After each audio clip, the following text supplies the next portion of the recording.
of Africa, of Africans, of humanity. So, Professor, I would like to say karibu sana to our Back to Nature Organic Farms here today on this beautiful day. How are you doing, sir? I'm very fine and glad to be here this morning. Or is it Wonderful. afternoon? Yes, early afternoon. And I can't start this talk without saying, oh my, oh my, it's gonna be a smoking bench session here today. I want to say karibu. It's a pleasure to have you. And so, for this talk, Professor, we have what we call the African Mind series. And when we find people that we highly regard, highly respect, who have been able to sustain a certain level of consciousness, a certain persistence, a certain determination in what they do and what they specialize in, we like to find out a little bit behind the scenes of the thinking that goes in that allows you to be who you are and to do what you do. So, being that we're on this particular farm today and being close to nature, connecting to Mother Nature and Mother Africa, please, if you don't mind, giving us maybe a small sort of snippet or insight to maybe your experience here today, and then sort of delve into a little bit of maybe how your own experience with nature or in terms of your upbringing, being close to the nature, then has allowed you to excel into being the person that you have become, known around the world, the Pan-African that you are, and get a chance to sort of share a little bit why Africa needs to consider agriculture, the earth, nature, into its plans overall and moving forth in this particular renaissance period that we're going into. Thank you very much. Let me say how glad I am to be present in this fund. As I've told you before, I have no doubt in my mind that if any society wants to claim civilization, the first thing that that society must do is to have the ability and the capacity to feed itself. And that is why, to me, the ability of African households to feed themselves and feed themselves in a manner that is sustainable is at the very heart of the development of African societies. Yes. You and me recognize that in the last few years, there have been many attempts at dominating Africa in the agriculture sector. If Absolutely. you look at European companies and American companies such as Monsanto and Syngenta, they have been at the very heart of propagating seeds which are not organic. And I think the realization is now dawning on many African countries that in order to sustain agriculture, Yes. in order to ensure that you have food that is palatable for the African population, Yes. in order to ensure that you create an environment that will allow your people to thrive, Yes. you have to take charge of agriculture, that you Absolutely. enjoy sovereignty over your agriculture and do it in a manner that is sustainable. And one of the things that we must talk about, Yes. if you eat healthy food, it means that the burden on the health sector is that much reduced. Absolutely. Life expectancy increases that much, and the dependency on other support structures is also reduced. So I can't agree with you more that what you are doing here is at the very heart of the beginning of the regeneration of Africa in a manner that ought to be replicated not only in this neighborhood, but to be replicated in the continent of Africa. You will have heard the recent statements of the Director General of African Development Bank, Dr. Akinwumi Adesina. And Akinwumi, with whom I agree, says that Africa is indeed the next frontier for sustainable agriculture, and that it is incumbent upon African governments and African peoples Yes. to now begin to invest in agriculture in a manner that embraces technology and also accommodates natural ways of agriculture. Wow. Could be said more beautifully. You're a man who has a command of the Queen's language in a way that is quite admirable in the ability to articulate. I do agree 100% that agriculture is the backbone of a human being individually, a family, a community, a society, and health and wellness being central in terms of being able to uh, realize our fullest potential of human beings. And I have to say that, and I'd like to now ask Prof that we can bring it to a little bit more of the personal context, because we know you for speaking on the grand, the macro. But I have to tell you, we had a wonderful climb up, and you effortlessly, with no problems whatsoever, were easily able to climb up 9 meters high into the air without even losing a breath. Even when I climb up there, start breathing hard. So you're someone who not just understands this intellectually, but it's something that you practice. And so I like to make, and this is now the behind, sort of the mind of African mind of PLO Lumumba. If you don't mind sharing with us, Prof, some of the personal practices that you live by, that you engage, that allows you to be so dynamic, that allows you to have such control of your faculties, your intellect, your ability to speak, the energy that you bring. We've seen you traveling around, the continent, inspiring, motivating people in great. But I know after the speech, behind the lectures, after you're matter of fact a professor at one of the best law school here in Kenya. But behind, so if you don't mind giving us a peek, Prof, into your personal lived practice experience that has allowed you, because so many aspire to achieve even a portion of what you've been able to achieve, to think like you think, to act like you act, to feel like you feel. So maybe you can shed light. Well, let me say, first of all, it's important to know that I'm a martial artist.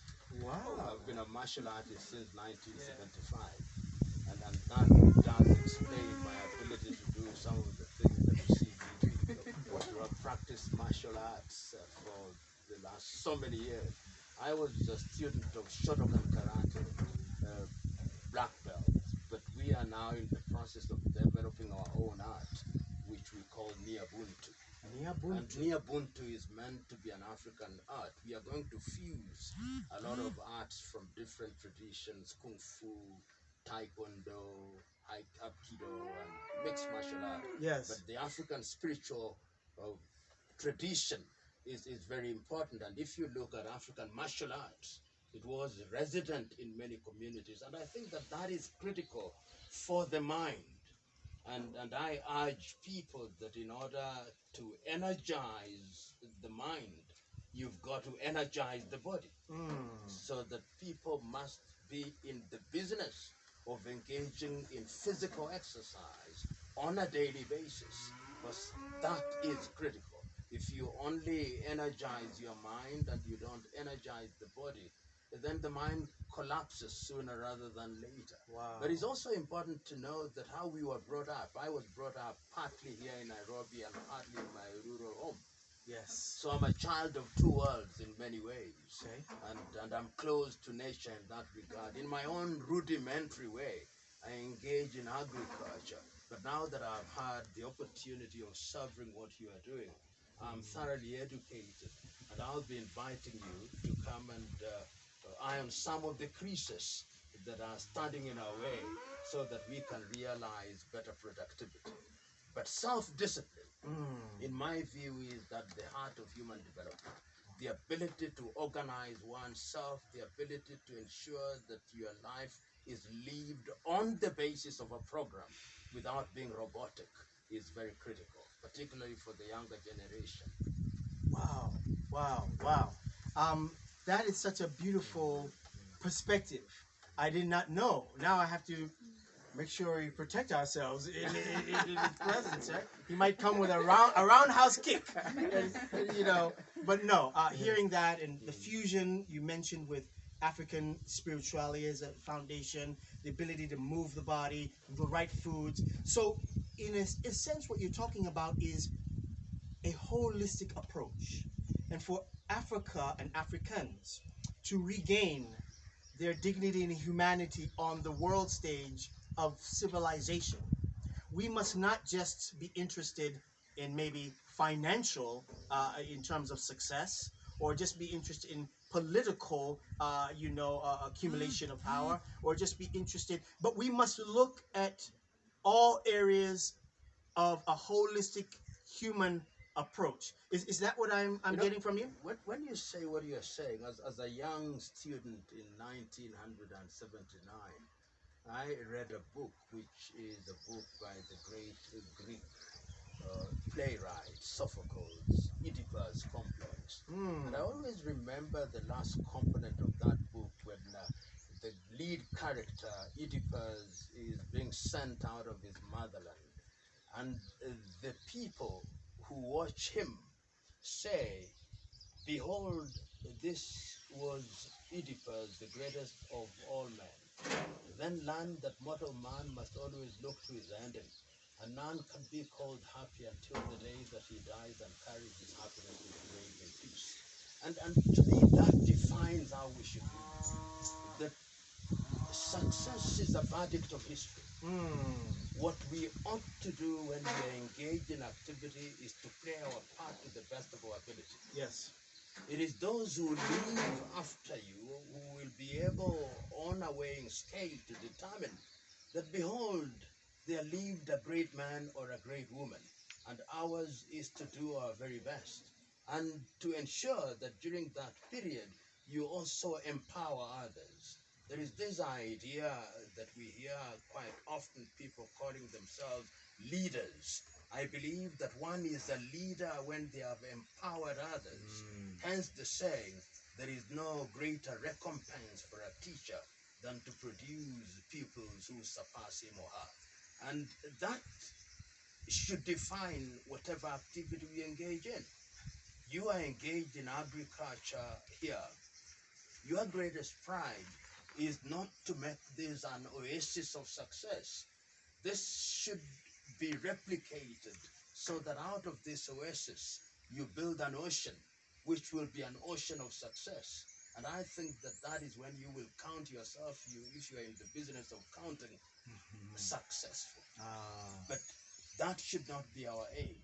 Our aim is to make your contribution. And I want to conclude with an interview that I listened to once again as a young student in 1985, when I watched Mahatma Gandhi's story as told by Richard Attenborough.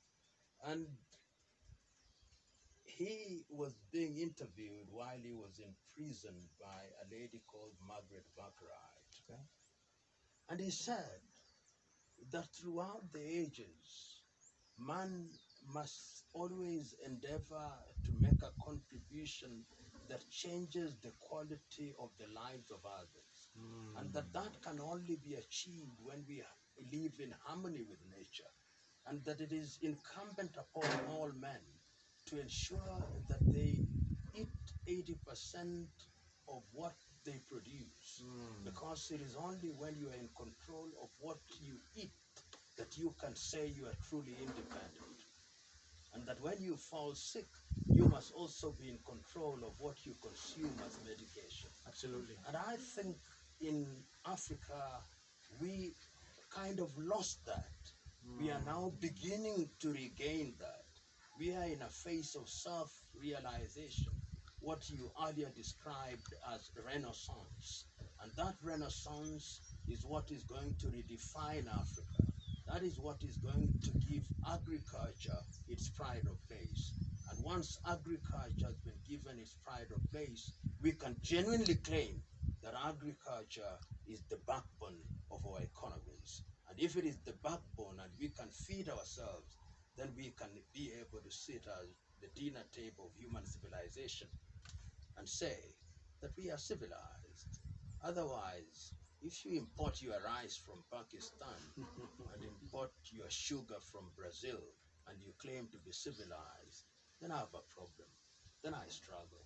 And I don't want to struggle on that road. I want to appreciate that. Wow, wow, wow. What mighty, what deep philosophical, what practical what a wealth of wisdom you've had a chance to share with us here today. A peek into the African mind of PLO Lumumba. Let food be thy medicine, and medicine be thy food. And having a chance for you to, in a sense, share. By the way, we didn't want to close this out, by the way, without getting some great quotes from him. You know, he's known for these wonderful quotes. So he pulled one of these great Greek philosophers. There's no problem, and we're very thankful that you shared it with us here today. But you talked about measuring the worth of a man or a woman and the contribution that he or she leaves. And I want to say to you, Professor PLO Lumumba, if you were, and we wish you long, long life, but if today was the last day on earth for you, we would say the contribution that you have contributed to humanity, and particularly to the part of humanity called Africa and African people, has been tremendous. Probably cannot even be measured. We appreciate you really having a chance to bring forth and revive the visions of the great Nkrumah and other Pan-African leaders. I remember when you came on the scene, very strong with that letter to Lumumba, letter to Nkrumah, and getting a chance to say, we have not forgotten that Pan-African vision. So that contribution that you have made, it is a tremendous contribution. And those of us, as you had finished your closing statement there, we appreciate your presence here today on this farm. We appreciate your insights, and we appreciate what you have poured into humanity in the form of helping to restore, to revive, to rejuvenate the part of humanity called Africa and Africans. And you're great Pan-African in that regards. So asante sana, for being able to join us here today. And we look forward to other episodes of the African Mind that will be coming forth. And I want each and every one of you to make sure that you always follow what Professor PLO Lumumba continues to do. He has so many speeches, his Facebook page, all the social media sites. And by the way, he's one of the most phenomenal lawyers in this part of the world. Anyone who needs legal consultations, don't hesitate to reach out You'll say I'm advertising. Yeah.